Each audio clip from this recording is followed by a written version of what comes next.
code 13. Bon matin, bon matin, bon matin. 3 fois, hein? Fait que c'est un vrai bon matin, ça. Hein? Il n'y a pas plus absolu que ça. Alors, ce matin particulier, c'était compliqué, mon ami. Vous savez, des fois, moi, dans la semaine, une des périodes les plus compliquées, c'est souvent la veille du dimanche matin. Hier soir, on s'est dit, bon, qu'est-ce qui va arriver encore cette fois-ci? Et là, on se couche, ça va bien. Et là, le plus petit ne veut plus dormir, il n'est pas bien, il se réveille aux 20 minutes. Il dit, ah, ok, c'est ça cette semaine, en fait, cette nuit-là. Et puis, ce matin, je finalise mes petits trucs, mon PowerPoint, et là, boum, je suis plus capable d'enregistrer mon PowerPoint, plus capable de mettre sur une clé USB. Je dis, bon, ok, c'est pas fini. Seigneur, tu es au contrôle, là. Et là, redémarre mon ordinateur, une mise à jour embarque, et les mises à jour d'ordinateur, c'est un outil de sanctification. Je suis sûr qu'il y a quelqu'un qui travaille pour se dire, bon, c'est quand le meilleur moment pour envoyer une longue mise à jour? Et c'était ce matin. Alors, je suis content d'être ici, je suis excité de partager, je suis content que j'ai un PowerPoint ce matin qu'on peut le voir. Ça fonctionne. Alors, Dieu est bon en toutes circonstances. On me disait, la préparation du dimanche matin, ça commence quand? On me dit, ça commence la veille au soir. C'est la disposition dans notre cœur, dans le temps avec la famille, dans la préparation.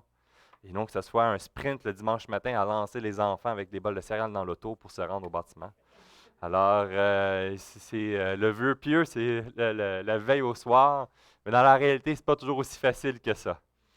Et c'est une école encore pour nous, de se préparer d'avance, d'être prêt et d'être résilient. Ça ne fonctionne pas, ça ne fonctionne pas. Et on continue, Seigneur est bon en toutes circonstances. Aujourd'hui, on est dans cette fameuse série, hein, partie 3.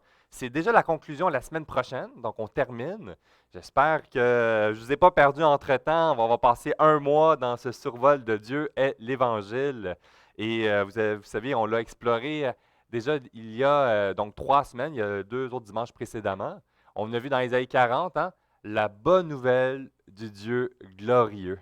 Et ça venait mettre vraiment en perspective que le principal concerné de l'Évangile, c'est Dieu, pour la gloire de Dieu.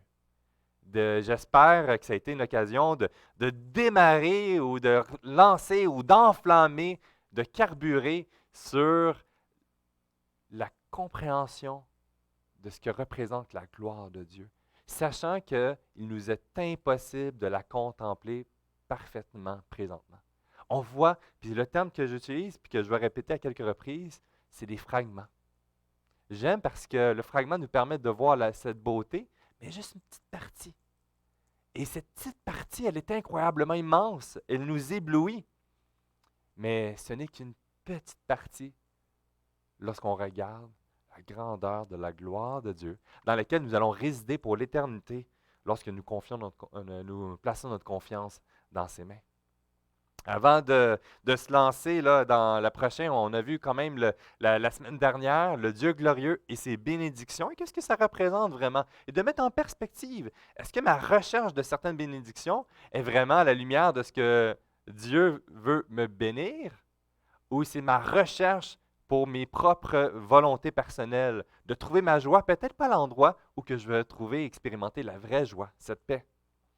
Et on l'a développé avec Éphésiens chapitre 3, verset 14. Et aujourd'hui, on va le voir, on le continue, que ça va produire la gloire de Dieu qui déborde, hein, qui produit un débordement de bénédiction, et on va le survoler sur plusieurs points. Et on va le survoler à travers la lecture de 2 Corinthiens au chapitre 3. Et pendant qu'on tourne dans ce passage, qui est bien particulier pour moi, je vais prendre le temps pour saluer notre très chère sœur, Madame Marthe. C'est vraiment une joie de vous avoir, de vous avoir avec nous. Et sachez que c'est à la fin, probablement que vous serez déjà parti à la fin du service, surtout si je dépasse. J'espère que non, là, mais ne vous inquiétez pas, c'est normal et qu'on puisse se rappeler de prier pour vous jour après jour. Et c'est une joie de vous avoir avec M. Pierre-Paul aussi, là. Hein? À chaque jour, un jour à la fois. Alors, par sa grâce et pour sa gloire. Et c'est un moment de reconnaissance de vous avoir avec nous ce matin. Alors, dans 2 Corinthiens, chapitre 3, versets 16 à 18. On va commencer, hein, j'aime toujours reculer un petit peu en arrière pour nous donner un petit peu de contexte. Et puis, on commence à partir du verset 12 et on va l'explorer ensemble pour voir les principes qu'on peut appliquer dans ce contexte-là. Lisons ensemble. Je vois ce qui arrive, je ne suis pas mes notes. Et voilà. Alors, ayant donc cette espérance, nous usons d'une grande liberté. Et nous ne faisons pas comme Moïse qui mettait un voile sur son visage pour que les fils d'Israël ne fixassent pas les regards sur la fin de ce qui était passager. Ils sont devenus durs d'entendement, car jusqu'à ce jour, le même voile demeure quand ils font la lecture de l'Ancien Testament. Ils ne lèvent pas parce que c'est en Christ qu'il disparaît ce voile. Jusqu'à ce jour, quand on lit Moïse, un voile est jeté sur leur cœur. Et là, dans cette section ici, qu'on va étudier aujourd'hui, en lui, nous avons, mais c'est ça que ça dit? Non, ça ne fait pas ça que je viens de réaliser. Mais le verset 16, je vais le lire ici, je ne sais pas qu'est-ce que j'ai fait là. Mais lorsque les cœurs se convertissent au Seigneur, le voile est ôté. Or, le Seigneur, c'est l'Esprit. Et là où il y a l'Esprit du Seigneur, là est la liberté. Nous qui tous, le visage découvert, contemplons comme dans un miroir la gloire du Seigneur. Nous sommes transformés en la même image, de gloire en gloire, par le Seigneur, l'Esprit. Prions.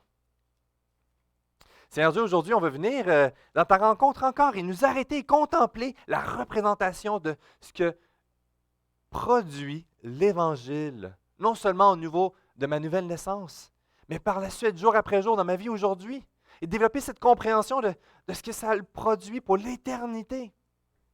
Seigneur Dieu, que nous puissions être à l'écoute de ce que ton Esprit veut parler dans la vie de chacun d'entre nous. Développer cet émerveillement de qui tu es. On a besoin de toi aujourd'hui. Viens à notre rencontre. Parce que par nous-mêmes, nous ne pouvons pas y arriver. Seigneur, ce matin, parle à ton peuple et glorifie-toi, toi seul. Amen. Alors, je vais sauter cette section-là. Je ne sais pas ce que j'ai fait. Excusez-moi. Ici, on va explorer ensemble à travers 2 Corinthiens. On va le décortiquer, puis on va le voir, on va le répartir avec 3 points en particulier. Dans le but, puis l'idée qu'on veut ressortir aujourd'hui, soyons des adorateurs en formation continue. Vous savez, il y a la formation des DEP, des fois on va atteindre un métier, puis on va aller dans les hautes études. Mais ici, des adorateurs, ce n'est pas l'idée de recevoir un papier et là c'est terminé. Un adorateur qui est en formation continue, qui va grandir en compréhension, qui va grandir en connaissance et de le vivre dans sa vie de plus en plus, jour après jour, jusqu'à ce qu'il vienne nous chercher. Et on va l'explorer justement à travers ce passage, cette petite section, conservant notre regard sur lui, au verset 16. Verset 17 est le début. Hein, le A, c'est pour dire qu'on divise en 2 le verset. Une transformation de cœur et que finalement, laissant l'œuvre du Saint-Esprit opérer.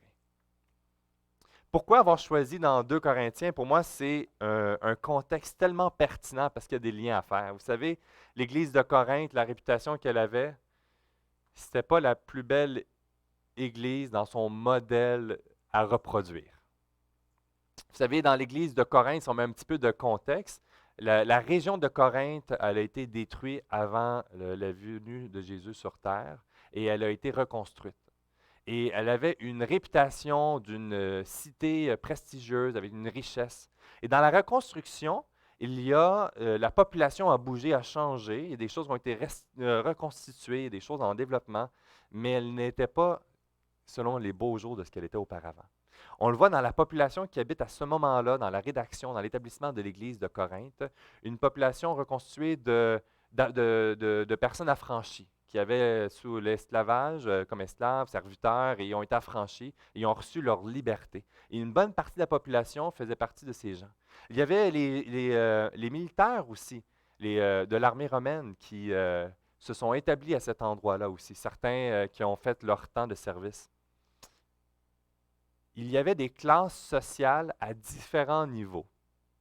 Et sachant que dans l'époque, ta classe sociale met en valeur aussi ton identité, ta valeur et la façon que tu es inférieur, écrasé devant les autres.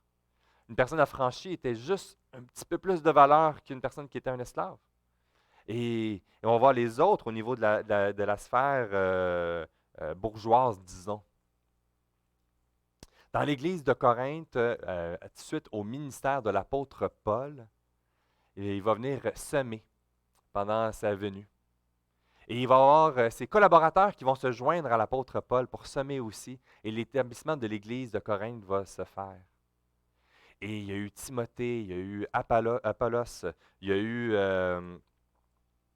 d'autres collaborateurs qui se sont joints dans cette période-là. Et je trouve que c'est un contraste intéressant à voir, que l'apôtre Paul, qui était un persécuteur des disciples de Jésus-Christ, racheté par la grâce, où que le Seigneur s'est manifesté à lui et l'a appelé pour un appel incroyable, lui qui les mettait à mort,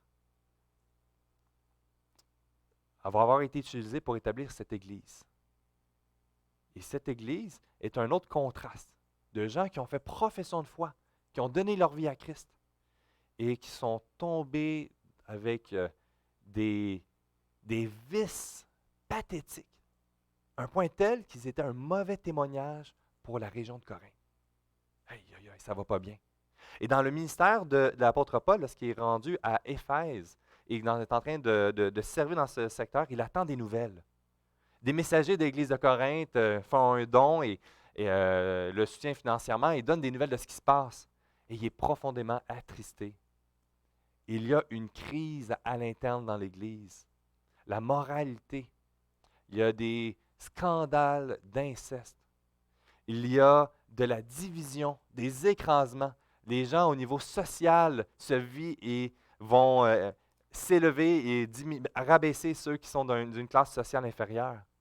Des faux prophètes, des gens de l'extérieur vont s'établir et remettre en crédibilité le ministère de l'apôtre Paul. Ils vont amener l'Église vers d'autres directions qui ne sont pas fidèles aux enseignements du Seigneur Jésus.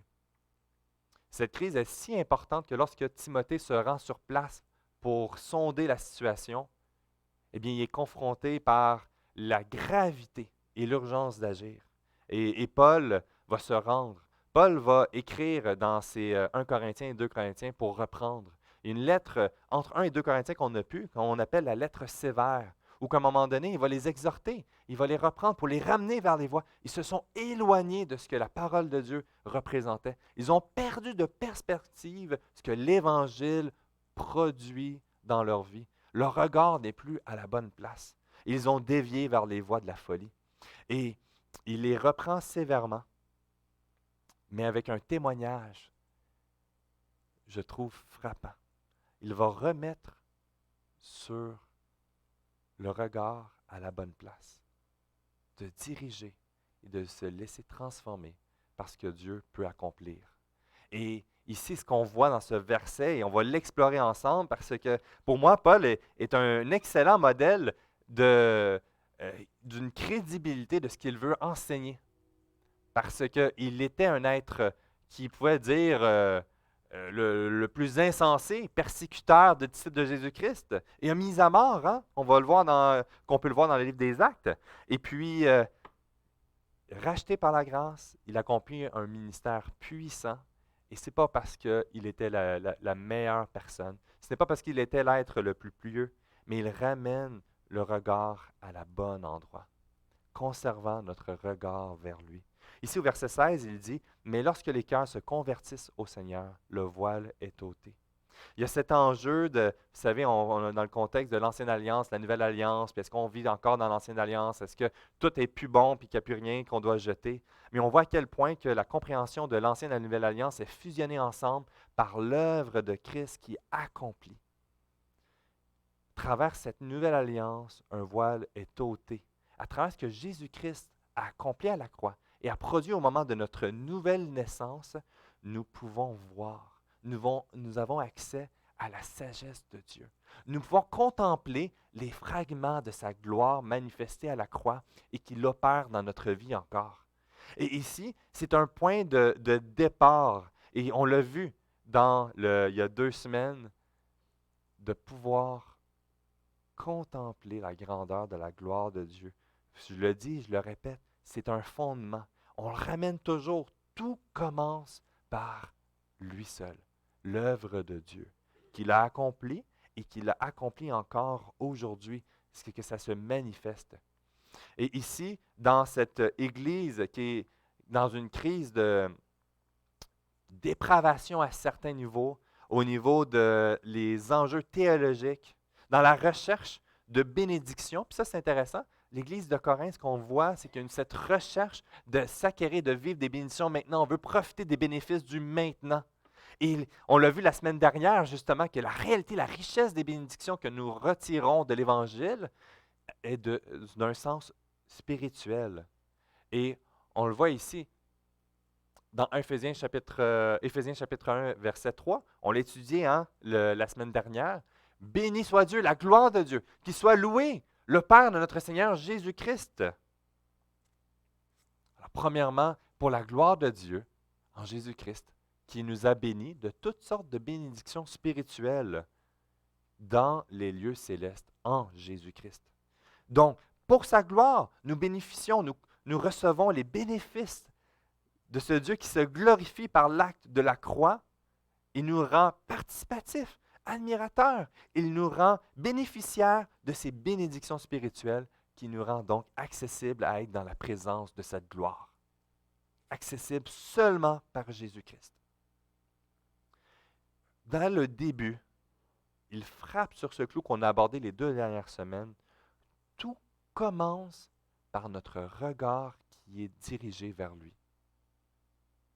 Tandis qu'on pourrait s'acharner sur défendre nos points, la légitimité de mon argument, la sagesse des points que j'essaie d'amener, d'essayer de confronter par la pression, la puissance de mon charisme, de mon argumentation, eh bien non. Tournons-nous vers lui. Il y a une crise présentement, il y a un besoin d'être adressé. On veut vivre l'Évangile dans nos vies. On veut vivre une Église en santé. On veut l'Église d'Alma, qu'elle déborde dans ses bénédictions actives, dans ses dons, qu'elle se manifeste les uns avec les autres. Eh bien, commençons par regarder ensemble notre Dieu glorieux. Cherchons-le. Abreuvons-nous de lui. Tout commence par là. Lorsqu'on est un conflit, lorsqu'on est chargé émotivement, l'une des choses les plus difficiles de faire, vous savez c'est quoi? C'est de nous arrêter, moi et la personne en conflit, et de prier Dieu ensemble. Seigneur Dieu, interviens. Manifeste-toi. Parce que nous reconnaissons que la source n'est qu'en Dieu seul. Lorsque je suis dans le découragement, lorsque je suis dans les échecs de ma vie, que je tombe jour après jour dans mon péché, de la folie, de l'orgueil de mon cœur, que je désobéis à Dieu, le seul endroit qu'il est bon de se tourner, c'est vers lui et de crier à lui, de se relaisser émerveiller par la gloire de Dieu. Et c'est ce point de départ, si évident, si simple, mais si difficile à se l'approprier. Lorsqu'on souffre, lorsqu'on revendique justice, lorsqu'on est convaincu, il y a plein de sujets qui pourraient être légitimes ou non légitimes de conflits ou de discorde dans l'Église. Et le point de départ, c'est disciples de Jésus-Christ, ensemble, regardons à la même endroit, comme point de départ à trouver des solutions, à comprendre les voies de Dieu, des choses qui nous dépassent, et on s'arrête, et on va s'abreuver de lui. Et à la recherche de la gloire de Dieu, de garder notre regard vers lui, De renoncer, ça veut dire donc que je suis convaincu que c'est ça, si je vais aller dans cette direction-là, attends, je vais m'arrêter. Seigneur Dieu, je viens vers toi. Et en faisant ça, je me mets dans un état vulnérable. Et dans Paul qui écrit dans Corinthe, il met une illustration de le vase d'argile. Se laisser modeler.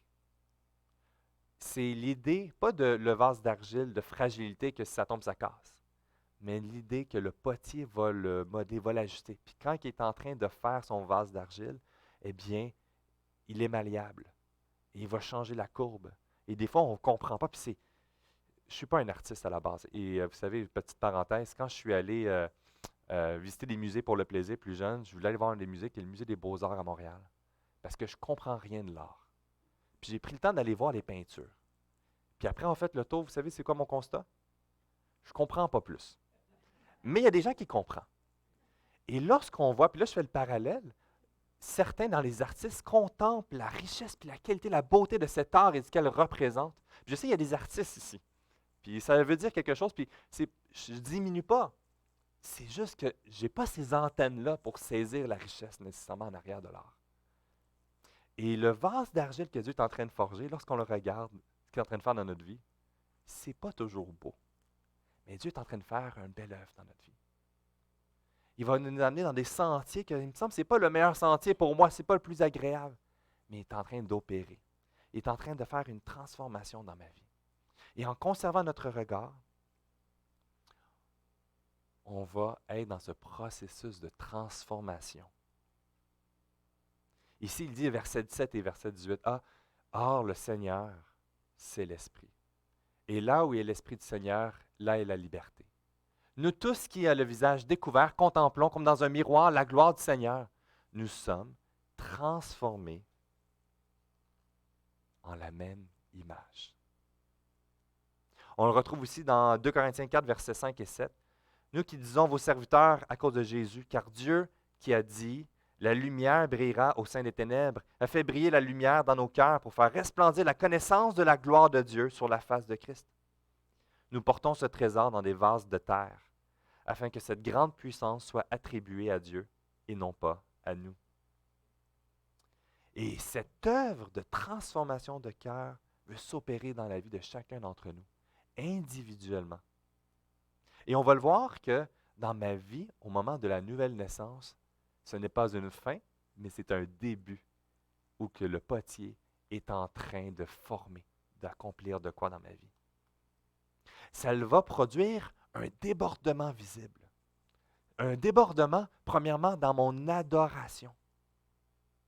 Plus je me laisse transformer par lui, je le vois agir dans ma vie, ça développe en moi cette reconnaissance. Je lui appartiens. On a vu les bénédictions spirituelles la semaine dernière. Et là, en s'appuyant sur lui, en apprenant sur lui, on le contemple. On le voit agir.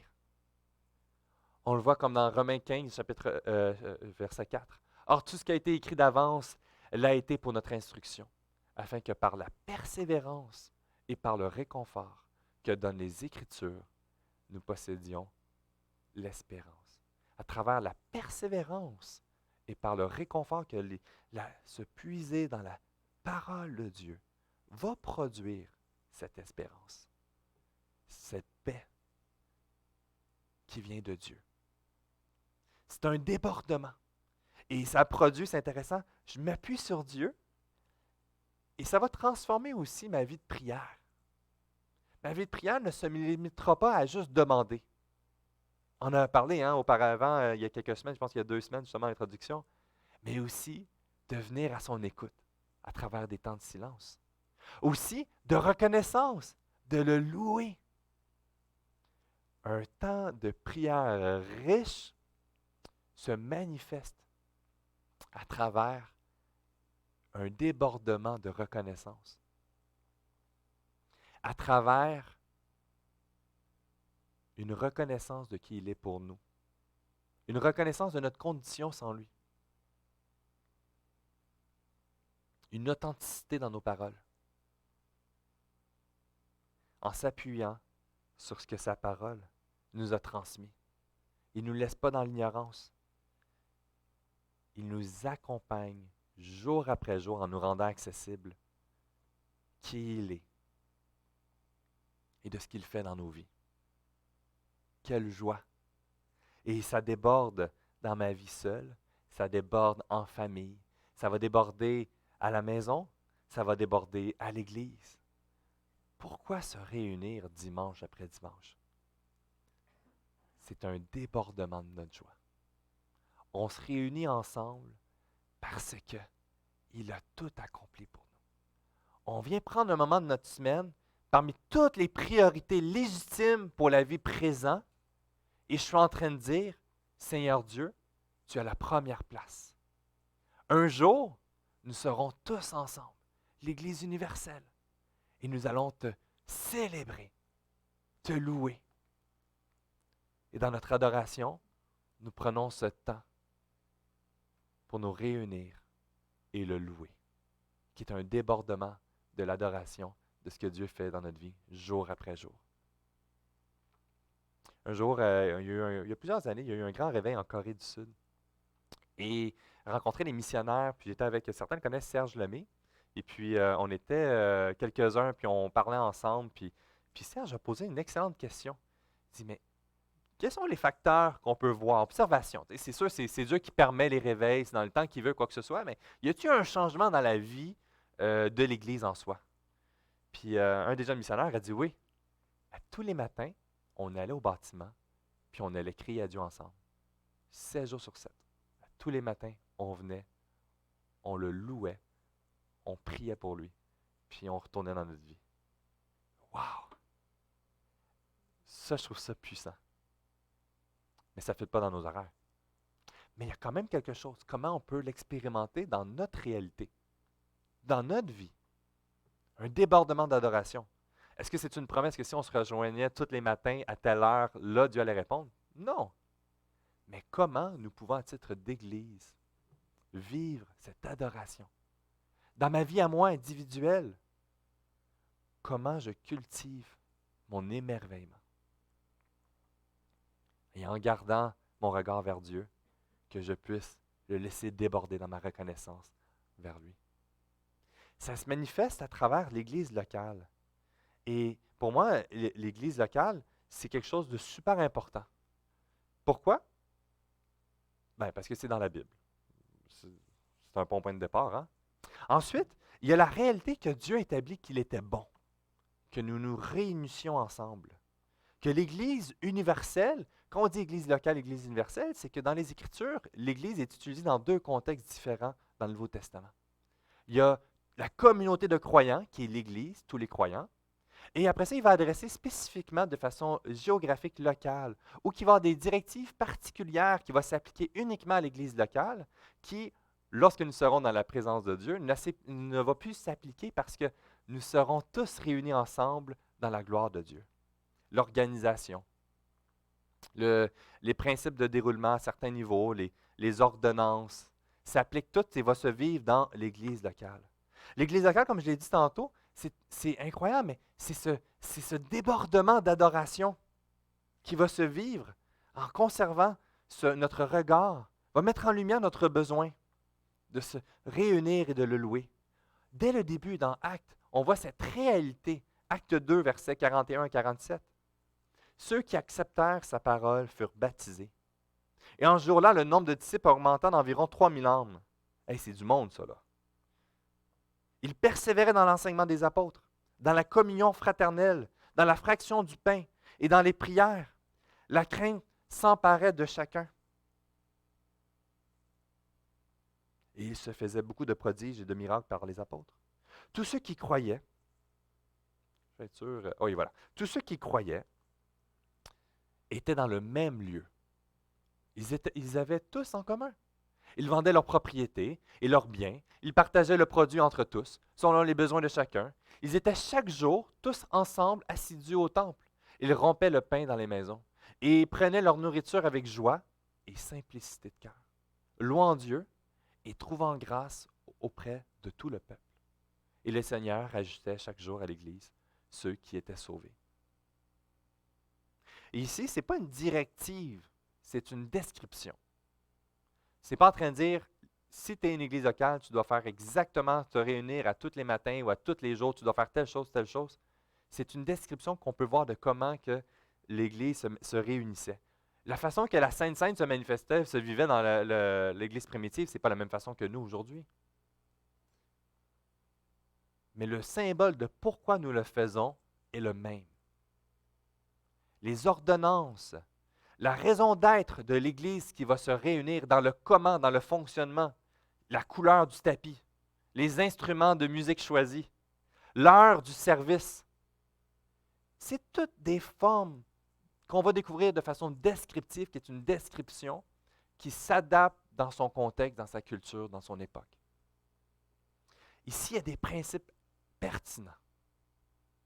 Ils étaient tous dans le même lieu. Et c'est toujours dans la directive de l'Église locale lorsqu'ils étaient ensemble, réunis ensemble. Et on va le découvrir, ce que ça représentait, son package deal du ensemble.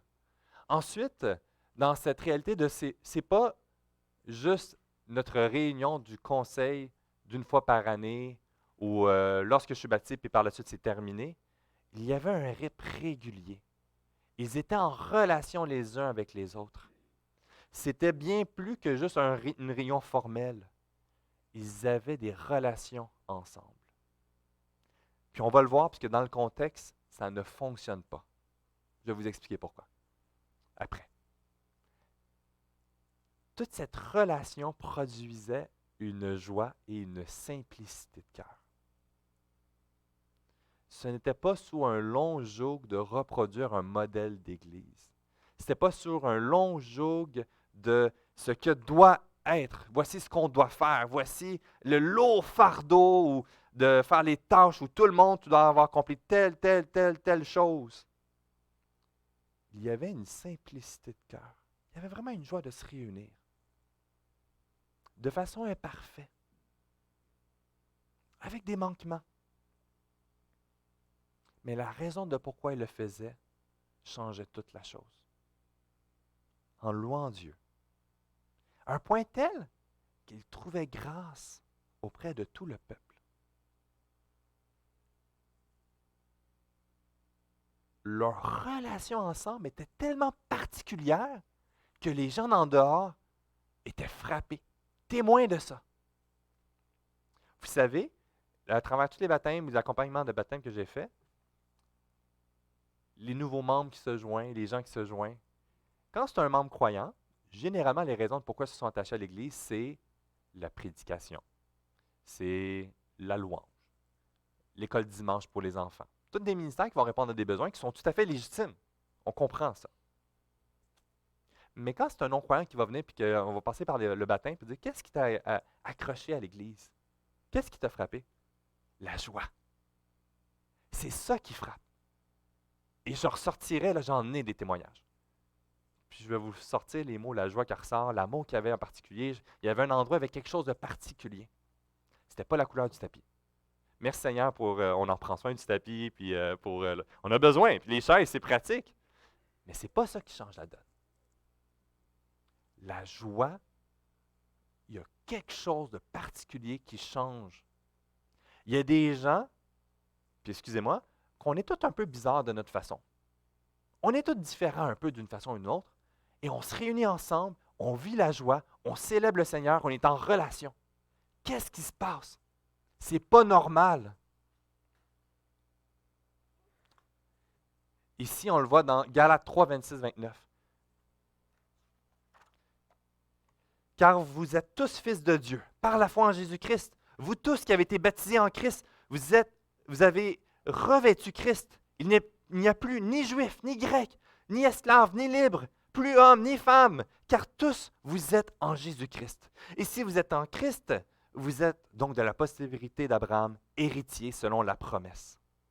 Voici 5 points que nous retrouvons dans les caractéristiques de l'Église primitive, qui mettaient en lumière un clash évident avec ce que nous vivions à l'époque dans la culture. Il y avait premièrement, c'était une réalité multiraciale. Tandis que, puis vous savez, il y a beaucoup de similitudes ici, c'est plus facile de se regrouper avec les gens qui ont des affinités à nous. Vous savez, à Montréal, très multiethnique, mais il y a toujours des quartiers où est-ce que les gens vont s'isoler. Lorsque j'habitais à Montréal, quand j'étais jeune, j'étais encore jeune, là, mais lorsque j'étais encore plus jeune, eh bien, j'habitais dans le quartier qui s'appelait Annecy, l'extrémité. Et là, c'était sur ceux qui connaissent Montréal, boulevard Sauvé, puis boulevard rue Sauvé, puis boulevard Saint-Michel. Super intéressant. Vous savez pourquoi? Parce que exactement ce quartier-là, c'était italien. Alors là, quand je me promenais, ben, il fallait que j'apprenne quelques petits mots. Buongiorno! Puis on me laissait tranquille. Après ça, je marchais sur Fleury, puis qu'est-ce que je trouvais? 2 rues plus loin, c'était le quartier plus arabe. Et là, oh, là, je n'étais pas bien vu. Je fasse attention. Un peu plus loin, rendu à P9, oh, là, on s'en allait du côté plus haïtien. Là, le soir, je suis tout seul. Si je ne suis pas avec un ami qui est noir, reste pas là. Ça, c'est la réalité. On va se regrouper avec nos affinités. Puis concrètement, autant au niveau ethnique, on a un voyage de noces en Floride, pas en Floride, voyage de noces au Mexique. Qu'est-ce qu'on voit sur la plage? Le groupe des Québécois. Puis nous, on veut être tranquille. On vient de se marier. Laissez-nous tranquilles. Il dit, hey, c'est un Québécois, viens avec nous, on va se réunir ensemble. C'est correct qu'ils ont du plaisir, mais on voit cette affinité, ce désir de se réunir de façon ethnique. Et ici, il y avait certainement aussi un mépris des autres ethnicités. Et là, il y a une communauté qui se réunit sans distinction de qui tu es. Juif et non-juif. Ensuite, une communauté de grâce où on expérimentait le pardon et la réconciliation. On règle nos choses. On demande pardon. Dans un contexte où que la valeur est dans l'écrasement. Notre identité, dans ce contexte-là, dans la culture, ben c'est de s'élever, notre classe sociale. Puis on le voit dans cette distinction multiraciale, mais on l'a parlé tantôt, vous savez, hein, les esclaves, les affranchis, après ça, selon la citoyenneté romaine, hein, Paul va l'utiliser même, puis comme un petit joker qui sort de sa poche. Et c'est la réalité que ton identité, ta valeur, ton importance est reliée à ton statut. Et ici, tu vas retrouver de tout, qui vont être en relation avec un amour les uns avec les autres, en manifestant une culture de grâce. On règle les choses. Dans travers cette Église, c'était donc pas des gens qui étaient parfaits. Ils réglaient les choses parce qu'ils se blessaient les uns les autres. Parce que des fois, on était dans le champ gauche, ils étaient dans le champ droite. Et il y a des beaux témoignages qui venaient confesser leurs péchés, confesser les offenses. Et on restaurait. On ne les laissait pas dans la honte, on célébrait. Pour moi, l'une des choses, je ne suis pas un émotif, mais une des choses qui me fait pleurer, c'est les baptêmes, d'entendre les témoignages.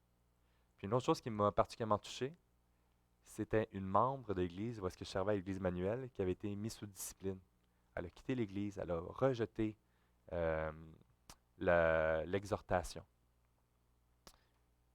Et elle a vécu dans le péché pendant plusieurs années. Elle a confessé son péché par la suite. Elle s'est jointe dans une autre église.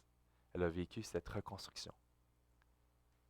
Et par la suite, quelques années, lors de mon ministère, elle s'est jointe, elle est retournée à son église locale.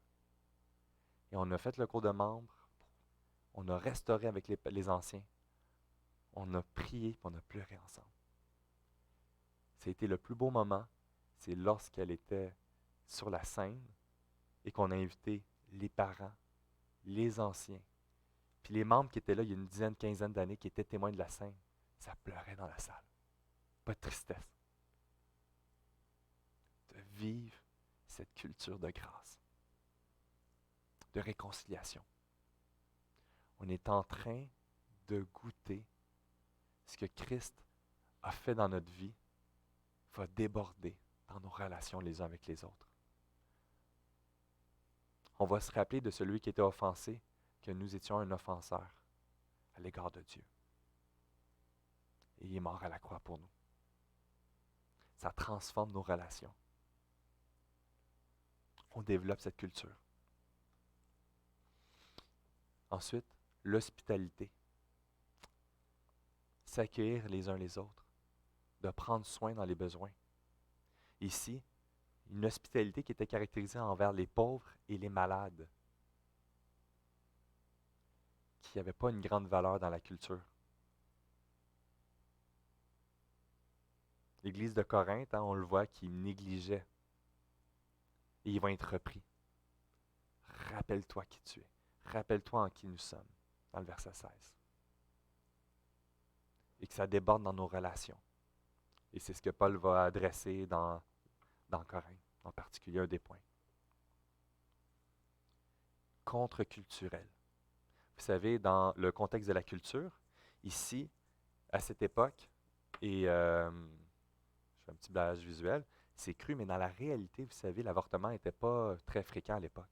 Vous savez qu'est-ce qu'on faisait quand une femme accouchait et qu'il n'était pas désiré l'enfant? Ils le jetaient vivant dans les vidanges. Les gens, ce qu'ils faisaient à l'époque, c'était normal, et d'autres personnes allaient voir dans les vidanges s'il y avait des jeunes enfants. Puis ils les prenaient pour en faire des esclaves, pour leur volonté tortueuse. Vous comprenez? Des esclaves pour leur désir à eux. C'était accepté. C'était normal. Vous savez, l'Église primitive avait cette caractéristique, elle était connue, parce qu'eux aussi allaient dans les vidanges, puis adoptaient ses enfants. Ça n'a aucun sens. Une bouche de plus à nourrir, même pas de leur famille. Mais c'était un débordement de ce que Dieu faisait dans leur vie. Et ils aimaient cette communauté. Ils aimaient la communauté, puis ça, c'est un point qui est intéressant, ce que je veux dire, c'est que c'était pas dans un mode de mépris. C'était pas une guérilla. Ils avaient un respect et un amour envers les gens, tout en condamnant leur mœurs. En mettant une ligne, un point tel que les gens qui ne le connaissaient pas Dieu étaient accueillis. Cet amour de Dieu manifesté à la croix à leur égard débordait. Et c'est un enjeu qui est dur parce que c'est très facile d'aimer le péché et de prendre soin et de vouloir accueillir les gens de notre communauté sans faire de concessions sur la sainteté de Dieu. Et il y avait une caractéristique qui était intéressante à ce niveau-là. Ils voulaient prendre soin, sans aucun intérêt personnel, parce qu'ils avaient tellement reçu. Ici, c'est une citation qui résume de Don Carson, un enseignant que j'ai beaucoup aimé. Vous savez, Don Carson, théologien qui sert aux États-Unis, qui est canadien. Son père était pasteur à Montréal. Et il a écrit ici, et ça résume bien. Dans l'idéal, l'Église ne se compose pas d'amis naturels. Elle est plutôt composée d'ennemis naturels. Ce qui nous unit n'est donc pas une éducation semblable, une race commune, des niveaux de revenus similaires, une politique commune, une nationalité commune, des accents semblables, des emplois de la même nature, ou que ce soit qui y ressemblent. Les chrétiens se réunissent non parce qu'ils forment une association naturelle, mais parce qu'ils ont été sauvés par Jésus-Christ. Et ils lui promettent la même allégeance. À la lumière de cette allégeance commune, à la lumière du fait qu'ils ont tous été aimés par Jésus-Christ lui-même, les chrétiens s'engagent à faire ce qu'il leur ordonne. Et il leur ordonne de s'aimer les uns les autres. Vu sous cet angle, à la fin en rouge, vu sous cet angle, les chrétiens sont un groupe d'ennemis naturels qui s'aiment les uns les autres pour Jésus. Une communauté de pécheurs. Puis vous savez qu'est-ce que des pécheurs, ça fait? Ça fait des péchés. Puis ça fait mal. Puis on se blesse les uns les autres. Si on ne veut pas ça, eh bien, isolons-nous. Allons dans un monastère. Mais la réalité, c'est que oui, c'est comme un ennemi, des êtres pécheurs. Mais qu'on va avoir cet amour les uns pour les autres qui va couvrir. Qu'on va vivre cette culture de grâce. Parce que je ne suis pas en train de revendiquer mes droits. Parce que je suis un être acheté par la grâce de Dieu. et dans ma compréhension de qui Dieu est, puis de ce qu'il a fait pour moi, ça transforme ma façon de voir les autres, de voir mes relations avec d'autres êtres, pécheurs comme moi, qui vont me faire mal et que je vais faire mal, et qu'on va cultiver cet esprit de s'aimer qui va couvrir les uns les autres. L'Église, ça ne se voit pas comme un lourd fardeau. L'Église, ce n'est pas le dimanche matin. L'Église, c'est la communauté de croyants qui vont vivre en relation et qui va se vivre tel que le dimanche matin. Le dimanche matin, c'est une partie, mais ce n'est pas une finalité en soi. Dimanche matin, c'est l'Église locale qui se réunit pour le célébrer. Mais comme que je dis à plusieurs, je veux venir vous visiter à la maison parce que le dimanche matin, je peux vous dire bonjour, bon dimanche matin, comment ça va, que le Seigneur vous garde dans la semaine prochaine. Voici la discussion que j'ai peut-être réussi à le faire, puis je ne suis pas capable de le faire avec tout le monde. Mais les uns les autres, qu'on s'accueille, qu'on se visite, qu'on va prier ensemble, qu'on va s'appeler, qu'on va appeler Mme Marthe. Je prie pour vous. Qu'on va s'appeler les uns les autres. Je ne vais pas bien, ben, je vais appeler quelqu'un. Je vais appeler ce frère ou je vais appeler cette sœur-là. Prie pour moi, pour cette situation-là. C'est dur. Les groupes vie qu'on met, les groupes vie, c'est ça le terme, hein? Je suis bon massacré. Non? Les groupes vie qu'on relance la semaine prochaine, il y a cette idée de vouloir rentrer en profondeur, prier, parler des vraies choses, se pardonner. Ce n'est pas un club social. Ce n'est pas un club qu'on va dire, OK, maintenant, tous les gens de 50 ans et plus, on va se réunir à tel endroit. Voici le groupe des 20 ans et moins, ça va être juste à cet endroit-là. Les séparer par classe sociale, aussi par groupe d'âge, on va se priver de bénédiction. Il y a une richesse qu'on va priver. Puis les gens qui ont eu un impact dans nos vies, dans la vie de mes enfants, c'est des couples à la retraite. Il y a des gens à l'Église Emmanuel, à l'Église où je suis venu, qui se sont investis. Et encore, mes enfants en parlent aujourd'hui. Il y a quelque chose de particulier. Ça pète notre compréhension de notre culture d'aujourd'hui. Ça sort de nos zones de confort. Et c'est bon. Parce qu'on veut voir Dieu agir dans son Église, dans notre vie, dans notre adoration, en débordement vers les autres, dans notre évangélisation. Vous savez pourquoi j'ai mis dans l'évangélisation ici? Parce que c'est une si grande nouvelle qu'on ne peut pas la garder pour nous-mêmes. Dieu nous a appelés à le partager à tous, mais dans sa plus grande simplicité. Ce n'est pas moi qui sauve. Vous savez, j'invite des gens à l'église, puis je parle avec des personnes, je propose d'aller prendre des cafés avec d'autres personnes. Puis ultimement, mon cœur, ce que je veux, c'est qu'elles viennent à Christ. Mais ça ne m'appartient pas. Qu'elles ne viennent pas à l'église, à notre église, pour moi, ce n'est pas grave. Mais qu'elles s'attachent à une église, à une communauté. Ultimement, ce n'est pas mon œuvre à moi, c'est l'œuvre du Saint-Esprit. Il nous rend participatifs. Je ne sais pas si vous avez déjà accompagné quelqu'un à l'Évangile, puis j'aime le dire accompagner parce que ce n'est pas d'avoir amené la personne à l'Évangile, mais de l'avoir accompagné, parce qu'on est des accompagnateurs. Puis l'Esprit de Dieu fait cette œuvre. C'est merveilleux, parce que plusieurs fois, c'était pas la meilleure approche. J'aurais dû dire tel verset. C'était le bon temps, puis je ne l'ai pas pris, puis là, j'ai pris ce temps-là, c'était peut-être pas la meilleure chose. Avec toute simplicité, avec nos limites, que nous puissions partager ce que Christ a fait à notre vie et ce qu'il continue de faire. 2 modèles que je trouve intéressants. Puis je ne les ai pas mis ici. Eh bien, il y a l'homme né aveugle dans Jean chapitre 9, guéri par Jésus. Le témoignage qu'il donne très simplement. Et la femme samaritaine, témoin de l'œuvre de Dieu, de ce qu'il savait, va aller chercher, puis voici. N'est-ce pas le Christ? On peut toujours grandir et apprendre de plus en plus dans comment bien communiquer, dans sa simplicité, l'Évangile. Mais simplement,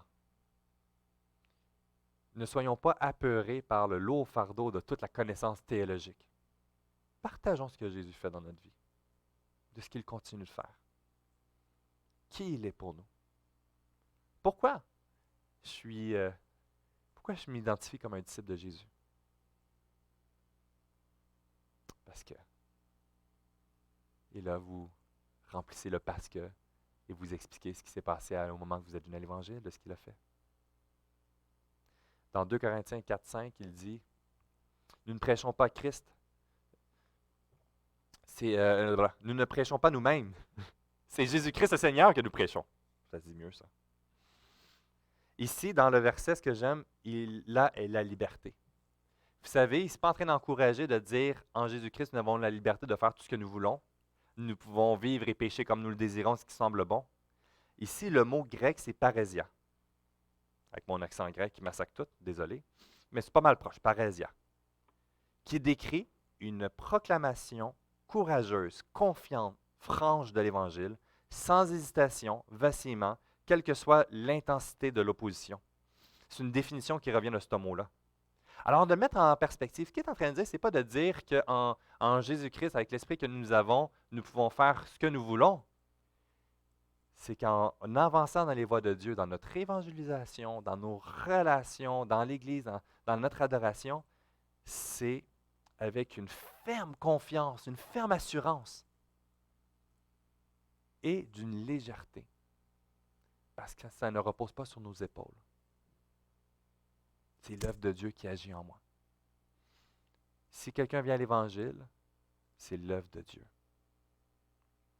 Ici, dans nos relations, puis je suis un être pécheur, puis des fois c'est intimidant, puis je m'enfarge, puis là, je devrais, eh bien, Seigneur Dieu, je veux avancer, puis je veux développer mon émerveillement. Puis ensemble, avec légèreté, il y a cette idée, et d'expérimenter l'œuvre du Saint-Esprit opérée dans notre vie. Nous tous qui, le visage découvert, contemplons comme dans un miroir la gloire du Seigneur, nous sommes transformés en la même image. Cette légèreté qui se vit dans l'Église, qui se vit dans nos relations, qui se vit dans notre évangélisation, cette assurance et conviction, c'est reconnaissant ce bon ministère de ce que Dieu a accompli dans notre vie et qu'il est en train d'opérer. Ça va nous forcer à lâcher prise, de contrôler les résultats, de contrôler la solution finale. C'est ça que je veux. Voici pour l'Église. On doit être rendu à telle chose. On doit avoir telle qualité. On va déverser notre cœur, notre conviction de l'importance de l'Église d'Alma, qu'elle puisse rayonner encore pour plusieurs années. Et comment, qui, quoi? Eh bien, on va chercher la face de Dieu. Puis on va être en obéissance à ce que le Saint-Esprit est en train d'opérer dans notre vie, dans notre Église. Ça nous rend des admirateurs de l'œuvre du Saint-Esprit, participatifs de ce que lui est en train de faire. Il nous rend des participatifs, mais c'est lui qui opère. Et ça transforme le reste. Ça transforme afin de pouvoir vivre cette culture de grâce dans l'Église. Parce que j'ai tellement goûté la grâce de Dieu dans ma vie. Elle déborde. C'est pas parce que je suis meilleur que toi. C'est parce que Dieu est bon. On se réunit ensemble, non parce qu'on a les centres d'intérêt communs, mais parce que Dieu est à l'œuvre. Et nous avons cette identité commune, qui est des enfants pécheurs rachetés par le sang de Christ. L'illustration ici vers la conclusion, avant la conclusion. Comprendre notre rôle et comprendre l'œuvre de Dieu qui agit dans notre vie par le Saint-Esprit, eh bien, on peut le voir à la lumière du soleil et de la lune. La nuit, la lune rayonne et éclaire. La lune pourrait avoir toutes les intentions qu'elle veut et rayonner le plus fort qu'elle peut par elle-même. C'est impossible. C'est le soleil qui fait rayonner la lune. Dans notre vie, comme le soleil qui rayonne la lune. Laissons-nous rayonner par le Saint-Esprit pour avoir les meilleures intentions de rayonner le mieux que vous pouvez, de telle façon, de tel à tel moment. Eh bien, ce n'est pas par nos propres forces. Ce n'est pas des œuvres avec le lourd fardeau de faire des choses, mais c'est cette joie, cette liberté, cette douceur d'avancer et de laisser l'Esprit de Dieu agir dans notre vie, dans nos relations, dans mon temps avec lui, dans notre réunion ensemble, dans nos temps dans tous les jours. C'est bien plus qu'un ministère formel. C'est bien plus que du temps de 1h30 que je consacre, que je suis présent assis. Laissez l'œuvre de Dieu rayonner nos vies. Laissez le Saint-Esprit faire l'œuvre qui opère dans la vie de chacun d'entre nous. On a vu donc qu'à travers, en conservant, soyons des adorateurs en formation continue, en conservant notre regard vers lui, par une transformation du cœur qu'il va opérer, qui va se manifester sur différentes facettes, en laissant l'œuvre du Saint-Esprit opérer. À travers ça, nous reconnaissons notre besoin crucial de Dieu dans notre vie. Nous avons Jésus-Christ comme modèle. Vous savez, dans les 66 livres de la Bible, 4 parlent de sa vie. 4 évangiles. Il aurait pu en avoir juste un. Il y en a 4, sur différentes facettes. Parce qu'on a à apprendre à travers ses instructions de comment il a vécu, de vivre à son image. Et d'éviter de tomber dans le piège, de se fragmenter. Certains vont parler du être. Je suis en Jésus-Christ. Et ça suffit. Et l'autre, c'est le faire. Il faut servir. Il faut faire telle tâche. Les règles. Tu dois pas, tu dois pas. Et chercher à en isoler un ou en enlever l'autre, c'est dangereux. On va tomber dans le libéralisme, on va tomber dans le refroidissement spirituel ou dans le légalisme. Le lourd fardeau du faire. Expérimentons la liberté telle que Parésia. Cette conviction, ce zèle, cette assurance qui est produit par le Saint-Esprit. Que nous soyons le être, notre identité, reconnaissant que c'est par lui, que c'est pour lui qui va faire cette œuvre dans ma vie. Et j'avance avec zèle et liberté, douceur, conviction, et de produire ce faire. Alors le Seigneur, c'est l'Esprit. Et là où est l'Esprit du Seigneur, là est la liberté, en lui et pour lui. Sur ce, prions. Seigneur Dieu, merci pour la croix. Merci parce que tu ne nous laisses pas dans l'ignorance. Tu ne nous laisses pas seuls. La relation que nous pouvons avoir les uns avec les autres nous permet de pouvoir te contempler. Tu vas utiliser les autres pour nous encourager, pour nous exhorter à marcher tous en recherchant tes voies. Nous qui sommes si différents les uns les autres avons cette unité par notre identité en toi, enfant de ce bon Papa céleste glorieux que tu es. Glorifie-toi aujourd'hui. Glorifie-toi dans l'Église d'Alma. Glorifie-toi dans notre fragilité. Glorifie-toi dans nos relations les uns avec les autres, que nous puissions reconnaître que oui, je suis pécheur et les autres sont pécheurs.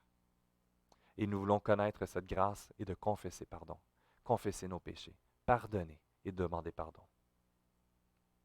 Cet émerveillement de l'œuvre de l'Évangile qui opère dans notre vie aujourd'hui encore. Car tu es l'Évangile. Amen. Amen. Sur ce, je souhaitais...